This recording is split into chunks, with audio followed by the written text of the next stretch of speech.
বলছি এই যে ম্যাগি লাভাররা, তোমরা সব কোথায়? তোমরা কি জানো 5 টাকার ম্যাগির প্যাকেট দিয়ে দারুণ একটা মজাদার ম্যাগির অমলেট বানানো যায়? এই জন্য কিন্তু পুরো ভিডিওটা আমার দেখতে হবে। আর এই ম্যাগির অমলেটের রেসিপিটা কিন্তু বাড়িতে অবশ্যই ট্রাই করতে হবে। তো ম্যাগির অমলেট বানানোর জন্য আমি পেঁয়াজ, রসুন, লঙ্কা কুচিয়ে নিয়েছি। তারপর 2টো ডিম ফাটিয়ে তাতে আমি পেঁয়াজ, লঙ্কা, রসুন সবকিছু একসাথে দিয়ে দিলাম।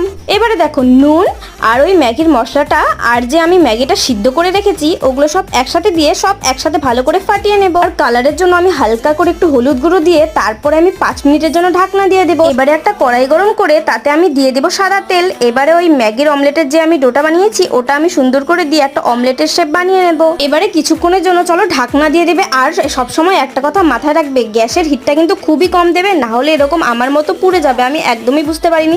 যাই হোক, দেখো উপরটা বেশ ভালো হয়েছে না, কিন্তু নিচেটা হালকা হালকা পুড়ে গেছে। এবারে মাঝখান থেকে 4 টুকরো করে একটা প্লেটে সুন্দর করে সার্ভ করে নিয়েছি। চলো এবারে আমি একটা খাই আর তোমরাও ঝটপট খেয়ে নাও।